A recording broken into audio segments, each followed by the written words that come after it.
And Gujarat Titans గురించి వస్తే వాళ్ళు ఒక్క మ్యాచ్ గెలిస్తే వాళ్ళు ఈజీగా క్వాలిఫై అయిపోతారు. ఎంఎస్కే గ్రేట్ సీజన్ వాళ్ళకి, ఎందుకంటే బిగ్గెస్ట్ స్ట్రెంత్ వాళ్ళకి ఇక్కడ టాప్ 3 ముగ్గురు కలిపి అక్కడ 500+ రన్స్ కూడా స్కోర్ చేశారు కాబట్టి అన్ని మ్యాచెస్ కూడా గెలవడం జరిగింది. Absolutely they are blessed. ఒక మాటలో చెప్పాలంటే అదృష్టం కదా. ఇంకా వాళ్ళకి ఇన్ని మ్యాచ్లు అయిన తర్వాత కూడా లేటర్ డౌన్ ది ఆర్డర్ బ్యాట్స్మెన్లు టెస్ట్ అవ్వలేదు. ఏకంగా ఒక్క మ్యాచ్లో వాళ్ళు టెస్ట్ అయ్యారు.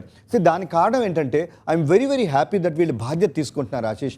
ఆ పర్టికులర్ డే వాళ్ళది అని అనుకున్నప్పుడు ఆ ముగ్గురులో ఒకళ్ళు 16-17 ఓవర్ల దాకా తీసుకెళ్ళటం, ఆ బ్యాట్ని పాస్ ఆన్ చేయటం, తర్వాత వచ్చే వాళ్ళకి ఆ ఫ్రీడమ్, ఆ లైసెన్స్ ఉంటుంది కొట్టేదానికి. కాబట్టి వీళ్ళకి ముగ్గురు కూడా చాలా అనుభవం ఉంది. సి ఆఫ్ కోర్స్ వీళ్ళ ముగ్గురుల అనుభవం గురించి మాట్లాడాలంటే సాయి సుదర్శన్కి కాస్త తక్కువ అనుభవం ఉన్నా కూడా చాలా మెచ్యూర్డ్ హెడ్తో తను ఆడుతున్నాడు. ఒకవేళ శుభ్మన్ గిల్ ఎర్లీగా అవుట్ అయితే అగ్రెసివ్ రోల్ తను ఆడుతున్నాడు. ఒకవేళ కనుక వీళ్ళిద్దరు అవుట్ అయితే తర్వాత వచ్చి బట్లర్ తీసుకుంటున్నాడు. దట్స్ ద బ్యూటీ అబౌట్ ఈ కాంబినేషన్. అందుకనే greatest of all time top 3 అన్నట్లుగా కూడా ఈ మధ్య చర్చ జరుగుతుంది. వీళ్ళ ముగ్గురు కూడా 500 పైగా కొట్టారు. ఇంకా అంతకన్నా ఏం కావాల్సింది ఏ టీంకైనా కూడా మంచి స్టార్ట్స్ అందించేస్తున్నారు.